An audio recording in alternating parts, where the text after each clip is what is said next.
Espero que todos os brasileiros tenham paciência em ouvir este vídeo até o final, para que possam elucidarem a verdade e depois compartilharem o máximo.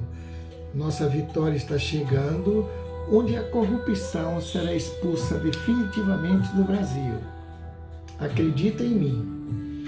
Queridas brasileiros e queridos brasileiros, felicidade é paz em movimento e paz é felicidade em repouso. Felicidade, paz, justiça, honestidade, transparência, respeito, liberdade, moralidade, trabalho, progresso, família, resiliência, paciência, tolerância, resignação e amor incondicional para todos. Se governo para o povo é governo para Deus, nada pode estar oculto, escondido ou ofuscado, pois Deus está sabendo e vendo tudo. Assim, o povo merece respeito e deve saber e ver tudo pela verdade. E os políticos devem mostrar tudo para o povo, com seus extratos bancários, ligações telefônicas, bens e declaração de imposto de renda, pois o homem público tem o dever de ser justo, honesto e transparente. Se não é assim, é um político desonesto, corrupto e covarde. O que estamos vendo são quase todos os políticos e advogados praticando desonestidades, injustiças, corrupções e covardias. Estamos vivendo a plenitude das grandes revelações, pois o povo merece respeito e todos os políticos e advogados devem ser honestos, justos e transparentes, expondo explicitamente todas as suas vidas para que o povo saiba a verdade, porque estão incumbidos em administrar os municípios e o povo merece saber a verdade.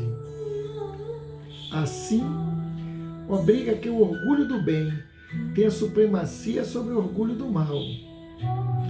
Todos devem fugir da incredulidade, sonsice, hipocrisia e fingimento.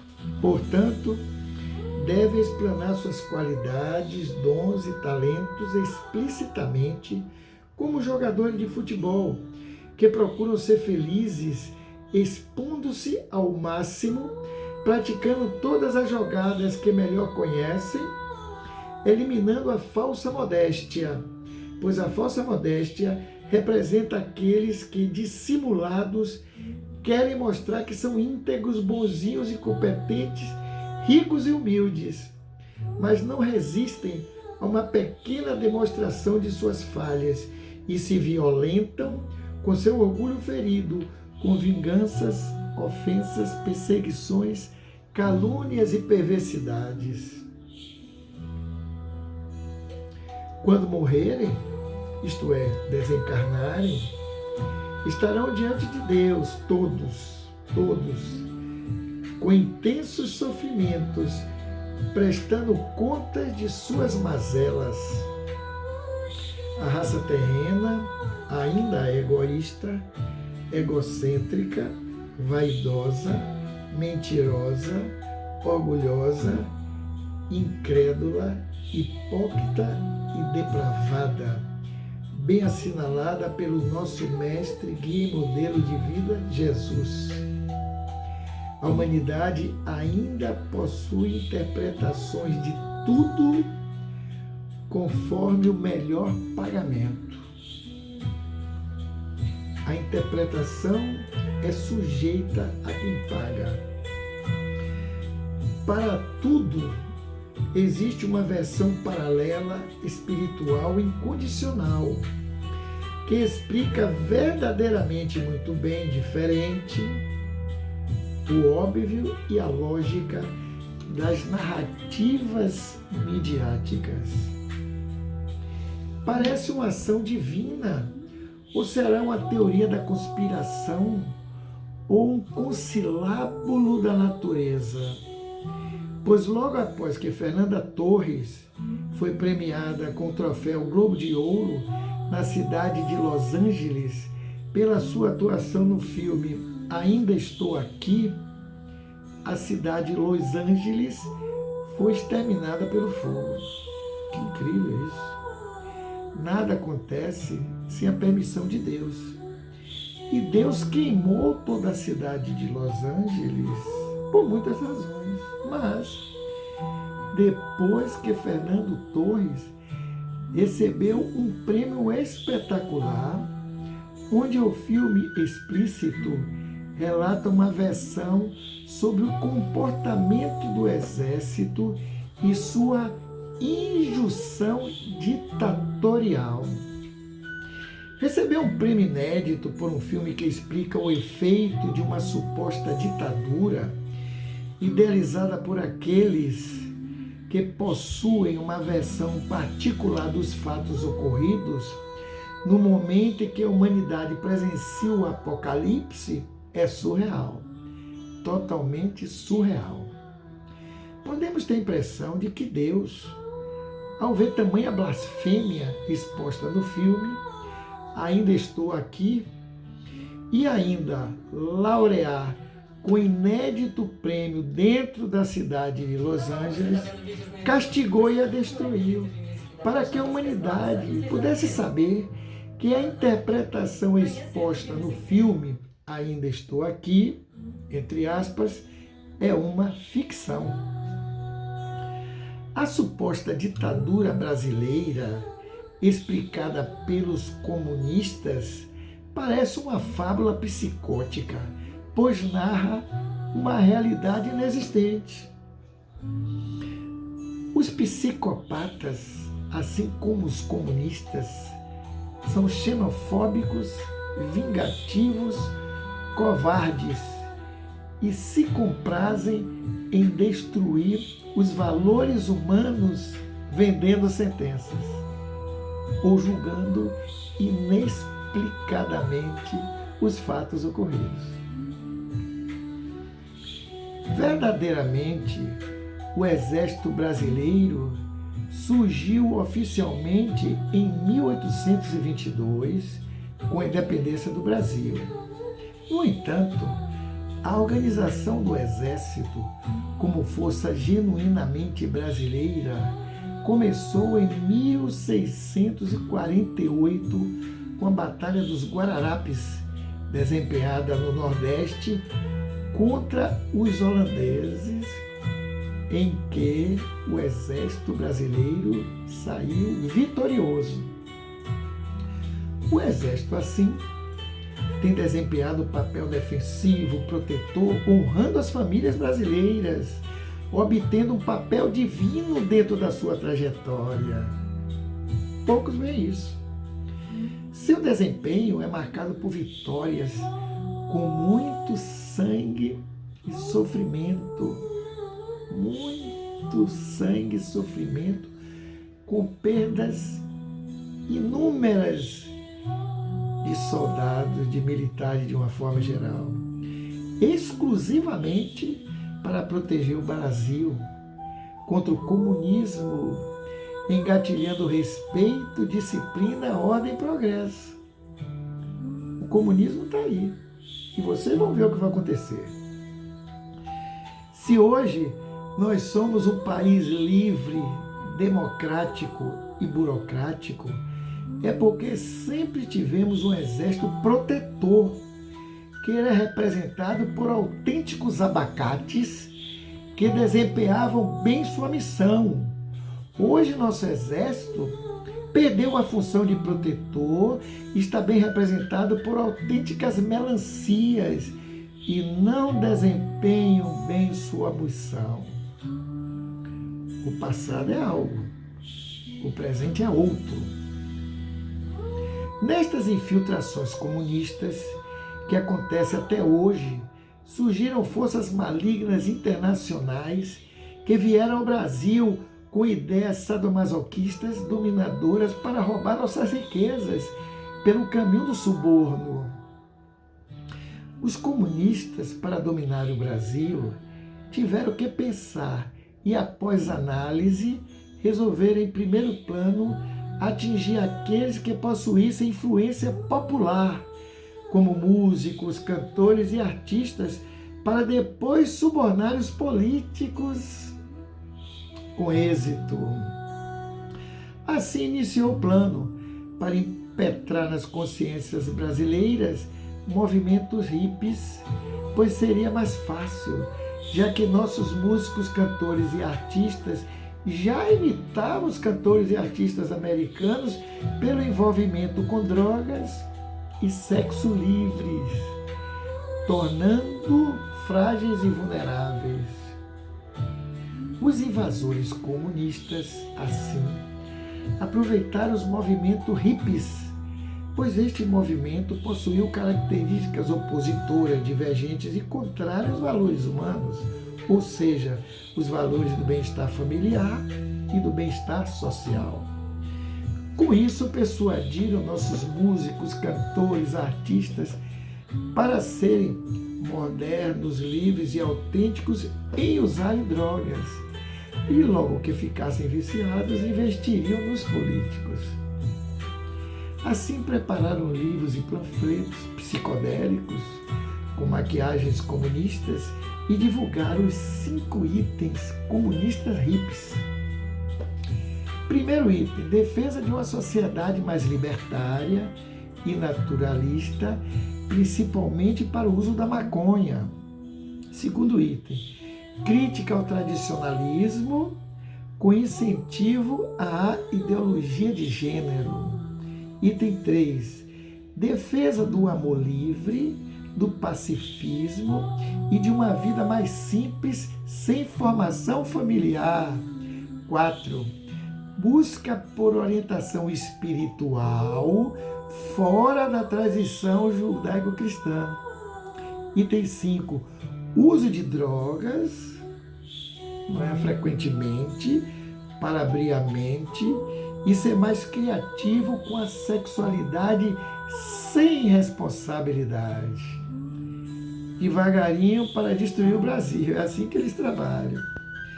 Estes princípios hippies se conciliavam plenamente com as pretensões comunistas e viam nos brasileiros presas fáceis.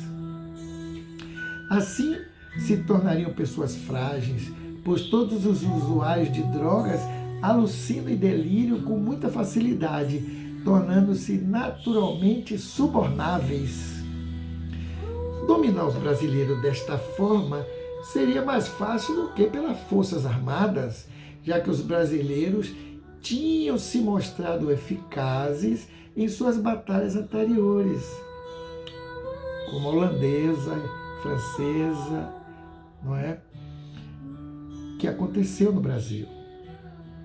Assim começa uma invasão silenciosa ou Guerra Fria, onde o suborno com destruição familiar teria preponderância para controlar o país. Suborno e destruição familiar. Desta forma, assinalavam que quase todo o Brasil iria cair na mão de usurpadores comunistas mais facilmente.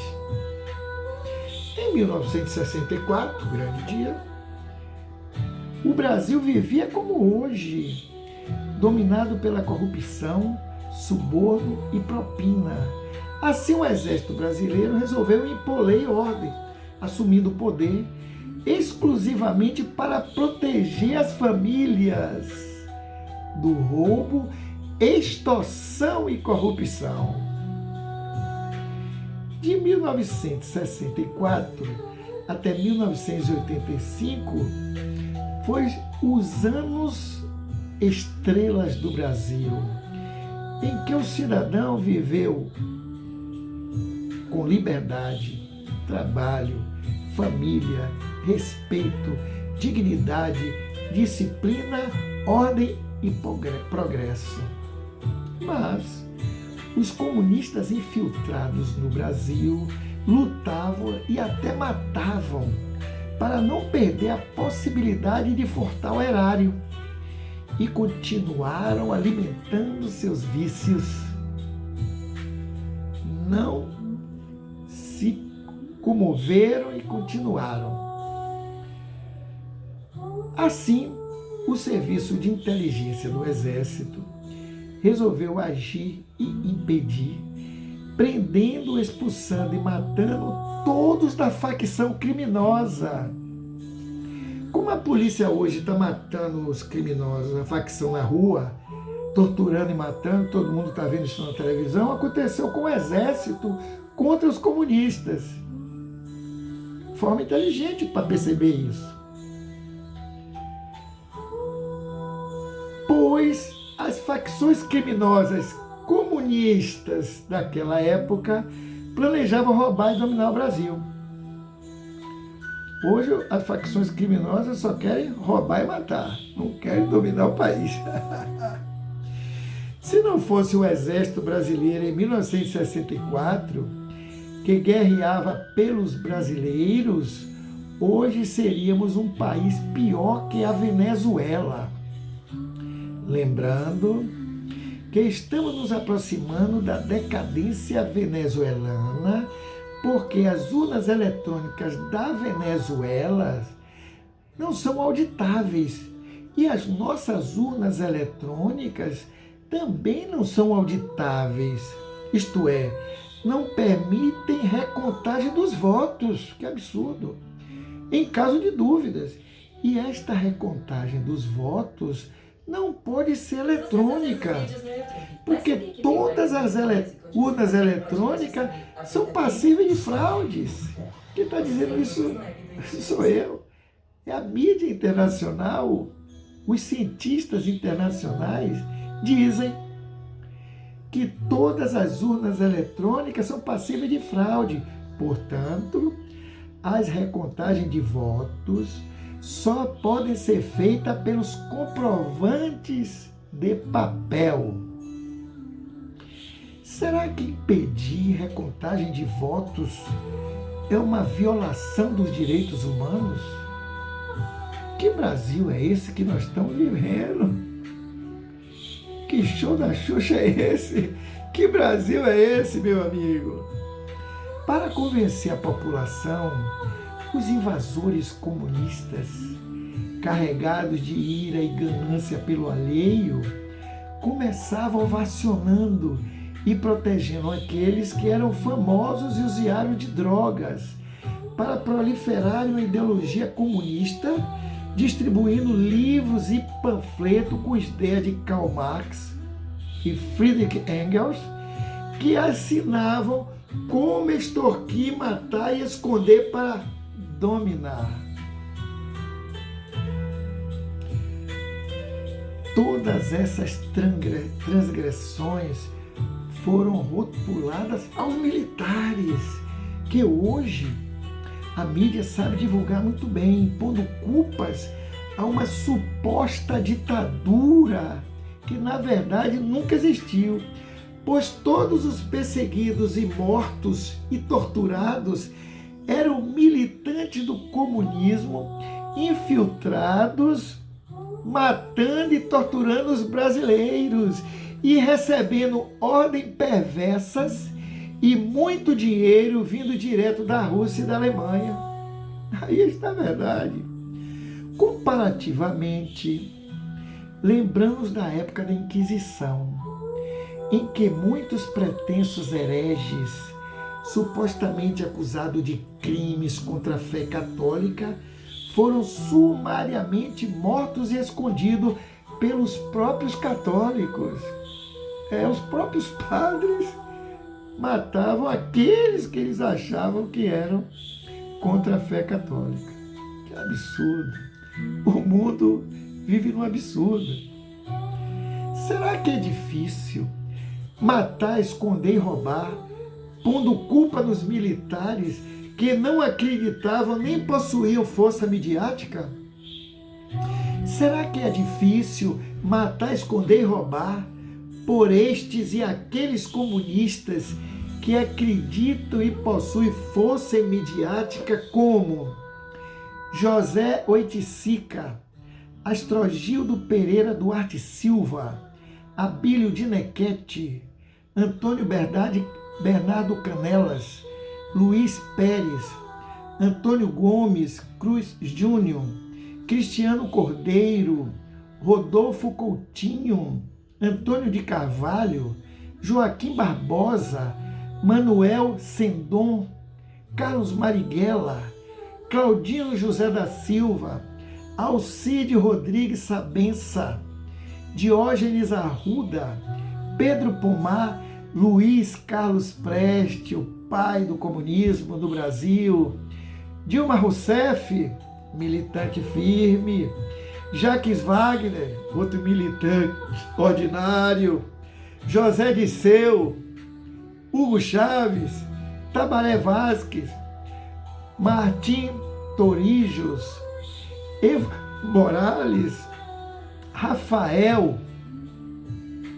Correa, Daniel Ortega, Fernando Lugo, Maurício Fune, Gleisi Hoffmann, Washington Quaquá, Sérgio Buarque de Holanda, Valdomiro Diniz, Delúbio Soares, Marcos Valério, Hamilton Lacerda, Antônio Palocci, José Genuíno, Delúbio Soares, Wagner Rossi, Orlando Silva, Pedro Novaes, Mário Negromonte, João Vacari Neto, João Santana, Mônica Moura, Delcídio Amaral, Nestor Severo, Paulo Okamoto e muitos outros abomináveis não citados. Agora que os brasileiros conhecem 1/1000 dos comunistas abomináveis do Brasil, conto-lhes a versão verdadeira dos acontecimentos, que está muito bem registrada no Google. Não é mistério para ninguém. Preste atenção. Pela manhã, no dia 9 de abril de 1964, o pai do comunismo do Brasil, Luiz Carlos Prestes, também conhecido como Cavaleiro da Esperança para os comunistas, lógico, teve sua humilde casa no Meier, subúrbio do Rio de Janeiro, invadida pela polícia, prendendo juntamente com sua esposa Olga Benário e sua empregada.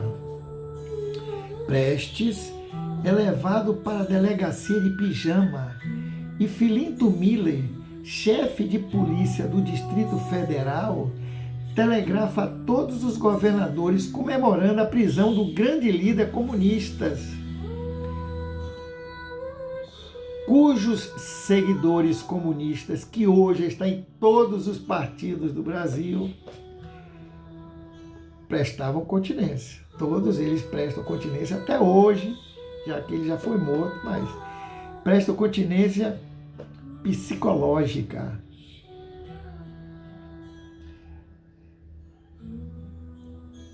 Prestes é levado para a delegacia de Pijama e Filinto Miller, chefe da Polícia do Distrito Federal, telegrafa a todos os governadores comentando a prisão do grande líder comunista.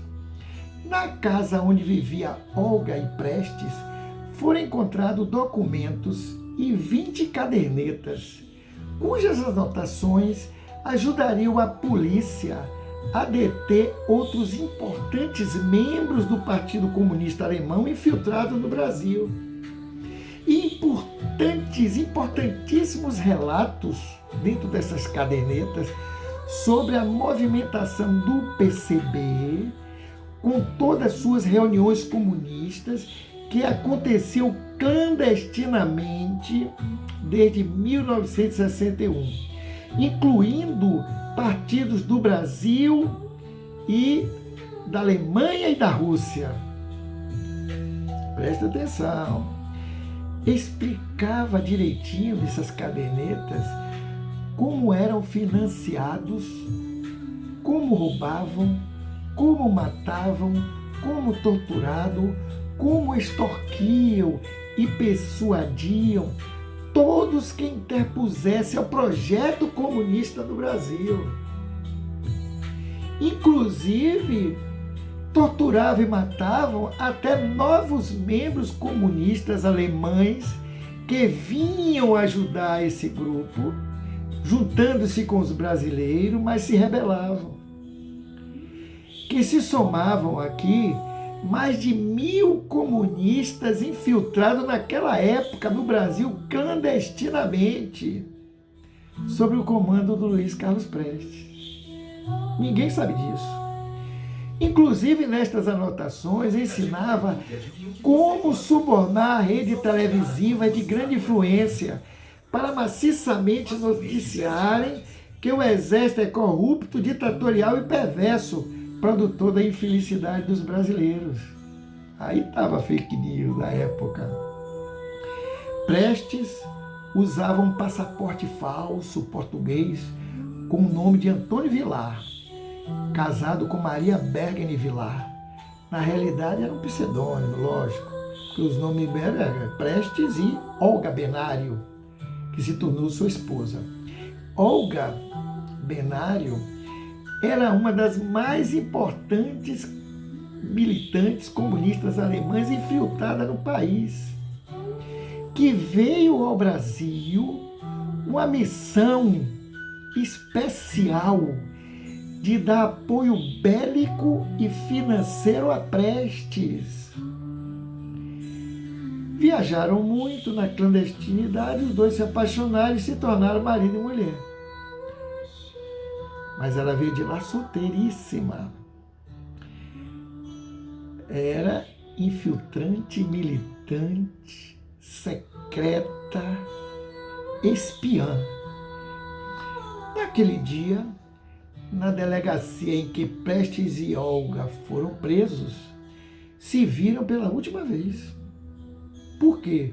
Luiz Carlos Prestes ficaria preso por 9 anos e Olga, mesmo grávida, seria deportada para a Alemanha e de lá enviada com sua comparsa comunista alemã, Elise Ohr, para campos de concentração nazistas.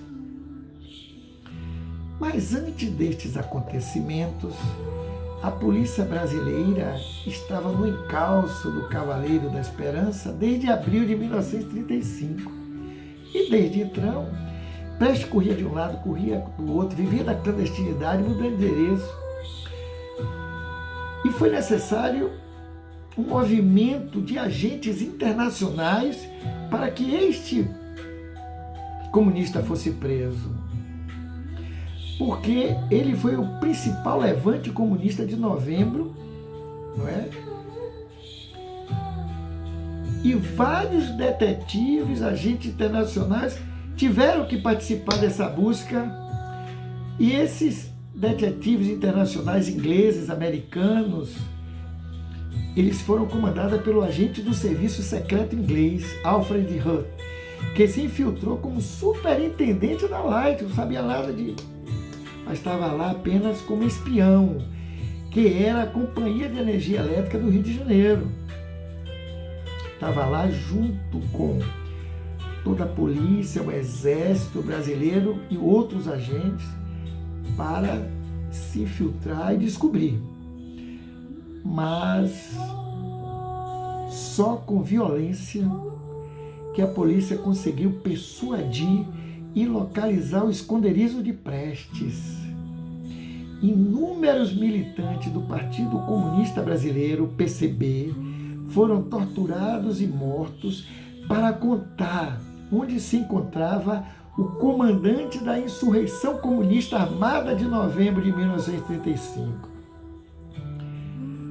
Foi preso o ex-deputado do Partido Comunista Alemão, Harry Berger, e sua esposa, ex-deputada do Partido Comunista Alemão, Elisabeth Saborowski-Ohr, que possuíam passaportes falsos como cidadão e cidadã americanos ligados ao Comitê Executivo Internacional de Combate ao Comunismo.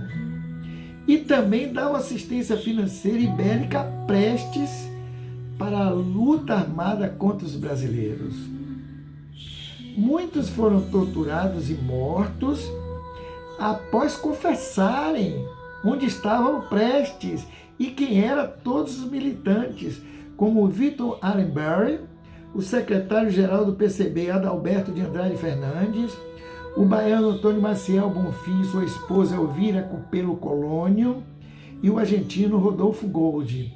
Naquela época, as guerras frias, as torturas de presos políticos comunistas estavam dentro do protocolo como ação protetiva.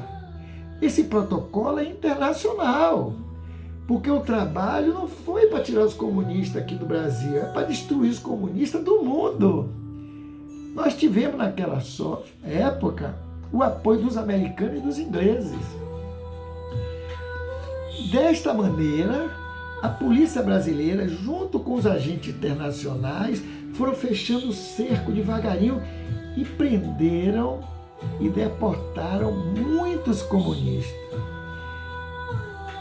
Muitos brasileiros comunistas, naquela época, viciados em drogas, tiveram que abandonar o país para satisfazer seu vício, porque não havia mais maconha para eles fumarem e também não serem mortos, porque ele estava ali na música, no lado psicodélico, fumando a maconha, se deliciando com sexo sem responsabilidade, e agora isso tudo acabou.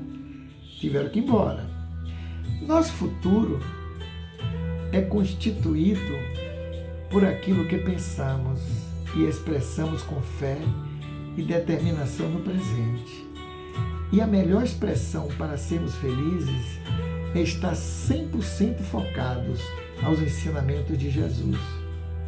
Porque Jesus é nosso verdadeiro herói, mestre, guia e modelo de vida. Luladrismo e bolsonarismo são criações fascistas, socialistas, fanáticas, enganadoras para dominar uma população simplória, ingênua, primitiva, criançada e iludida, que são os brasileiros. Politicismo é sinônimo de corruptismo. Luladrismo e bolsonarismo estão fazendo politicismo para enganar os brasileiros. Brasil, coração do mundo, pátria do Evangelho. Cristianismo é patriotismo. Governo para o povo é governo para Deus. Ame, sirva, perdoe sempre. Este é o caminho para Deus. A cada momento, brasileiros, vocês estão percebendo que só existe um homem ilibado para ser presidente do Brasil. E este homem chama-se Tenente Médico Teobaldo. Por quê? Porque ele é especialista em psiquiatria e administração hospitalar, honesto, justo e honrado, maçom e rotariano, idealizador da meritocracia, promulgador da pátria do Evangelho, pré-candidato à presidência do Brasil, admirador de Sai Baba, partidário de Chico Xavier e o mais importante, que vocês não percebem à primeira vista. Todos vocês precisam me conhecer intimamente para saber se eu realmente sou discípulo do herói, mestre, guia e modelo de vida Jesus. Deus abençoe a todos.